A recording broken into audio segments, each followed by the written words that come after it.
সোফালৈ গাড়ী দিয়ে নেকি তেন্তে সাৱধান হওক বাহন ভাড়ালৈ দিওঁতে হাজাৰবাৰ চিন্তা কৰক আপুনি আপোনাৰ ঘনিষ্ঠ হৈ একাংশই আপোনাৰ লগত কৰিব পাৰে প্ৰবঞ্চনা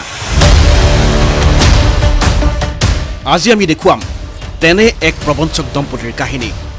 প্ৰথমে চাওক এইজন ব্যক্তিক এওঁৰ নাম অৰূপ শৰ্মা কিন্তু এইজনৰে কাৰুকাৰ্যৰ বিষয়ে জানিলে আপোনাৰো চকু কপালত উঠিব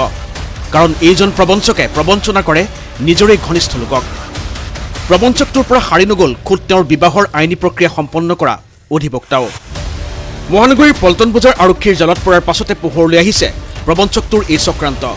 তদন্তকাৰী আৰক্ষীৰ মুখেৰেই শুনক কিদৰে প্ৰবঞ্চনাৰ জাল মিলিছে অৰূপ শৰ্মা আৰু তেওঁৰ পত্নীয়ে গাড়ী লিফ্টাৰ ঠিক নহয় গাড়ী ফ্ৰড বুলি ক'ব লাগিব তেখেতে মানে তেখেতৰ যিবিলাক চিনাকি মানুহ তেওঁলোককে মানে তেওঁ ঠগিব বিচাৰে তেওঁ মানে খুব প্ৰথমতে বিশ্বাস জগাব আৰু বিশ্বাস জগাই পেলাই তেওঁ গাড়ীখন মান্থলি কিবা এটা ৰেণ্ট দিম বুলি লৈ যাব মান্থলি ৰেণ্টেল বেচিছত লৈ গৈ পেলাই তেওঁ দুমাহমান ঠিকেই দিব পইচা তাৰপিছত তেওঁ নাইকিয়া হৈ যায় ৰাজ্যৰ থানাই থানাই আছে ঠগ প্ৰবঞ্চকটোৰ বিৰুদ্ধে গোচৰ গাড়ী ভাড়ালৈ লৈ প্ৰবঞ্চকটোৱে বিক্ৰী কৰে মণিপুৰ নাগালেণ্ডত মহানগৰ আৰক্ষীৰ মোষ্ট ৱান্টেডৰ তালিকাত আছিল অৰূপৰ নাম আমাৰ যিটো পাণবজাৰ থানাত যিটো কেছ হ'ল সেই কেছটোতো এগৰাকী লেডি এডভকেট পদ্মা বৰুৱা তেখেতৰ পৰা এখন গাড়ী লৈ গ'ল আৰু আমি গম পাইছোঁ বৰ্তমান গাড়ীখন মণিপুৰৰ এটা দুৰ্গম অঞ্চলত তেওঁ বিক্ৰী কৰিছে আৰু ইতিমধ্যে আমি গম পাইছোঁ তেওঁ এইটো এটা হেবিচুৱেল তেওঁ ইতিমধ্যে নগাঁও থানাত দুটা কেছ ৰেজিষ্টাৰ হৈ আছে এনেকৈ দুখন গাড়ী লৈ গৈ আৰু এটা আমাৰ নুনমাটি থানাত আৰু বশিষ্ঠ থানাতো তেওঁৰ বিৰুদ্ধে এনেকুৱা ধৰণৰ ছেইম তেওঁ গাড়ী লৈ গৈ পেলাই কিছুমান অজ্ঞাত স্থানত তেওঁ বিক্ৰী কৰি দিয়ে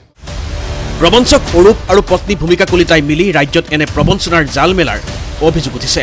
প্ৰায় এবছৰ পূৰ্বে বিবাহপাশত আবদ্ধ হৈ এই দম্পতীয়ে প্ৰবঞ্চনাৰ জাল মেলাৰ তথ্য আৰু খেল লাভ কৰিছে পত্নীয়ে গম পায় গাড়ীবিলাক যেতিয়া তেওঁ মানে এগ্ৰিমেণ্ট কৰে তেওঁ পত্নী প্ৰেজেণ্ট থাকে এইটো আমি গম পাইছোঁ পত্নী পলাতক হৈ আছে তেওঁ নিজেই কোৰ্ট মেৰেজ কৰি দিছিলে মানে খুব চিনাকি হয় খুব চিনাকি তেওঁৰে গাড়ীখন লৈ গ'ল চিনাকি মানুহৰ পৰাই গাড়ী তেওঁ মানে প্ৰথম বিশ্বাস জগাই এইটো মই ক'লোৱে বিশ্বাস জগাব প্ৰথমতে তাৰপিছত এই চক্ৰৰে জড়িত বিকাশ গগৈ আৰু সঞ্জীৱ সিং নামৰ আন দুই ব্যক্তিও এওঁলোকেই চুৰি গাড়ী বহিৰাজ্যত বিক্ৰী কৰাৰ মূল মাষ্টাৰ মাইণ্ড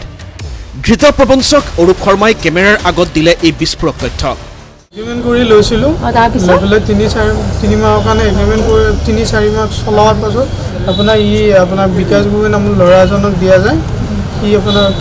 কিহে হেৰি কৰে বিকাশ গগৈ এইবিলাকে কাম কৰি চিনি নাপাওঁ সঞ্জীৱ সিঙৰ কেছৰ কাৰণে মই বিকাশ গগৈৰ লগত থকাৰ কাৰণে মোক এৰেষ্ট কৰিছিলে এই হ'ল আজি জুলাইত জেলত গৈ আছে তাৰমানে হয় কিমান দিন থাকিলে জেলত থাকিলোঁ 10-15 দিন উল্লেখযোগ্য যে পদ্মা বৰুৱা নামৰ এগৰাকী অধিবক্তাই পাণবজাৰ আৰক্ষী থানাত দাখিল কৰিছিল এজাহাৰ উক্ত এজাহাৰৰ ভিত্তিতেই দৰঙৰ পৰা আৰক্ষীয়ে গ্ৰেপ্তাৰ কৰে প্ৰবঞ্চক অৰূপ শৰ্মাক ভিডিঅ' জাৰ্নেলিষ্ট কাকলি কাকতিৰ সৈতে হিৰুল হকৰ ৰিপৰ্ট ND24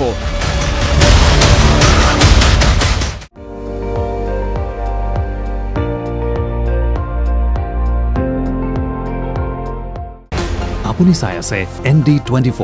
সৰ্বশ্ৰেষ্ঠ নহয় সৰ্বোত্তমৰ দৌৰ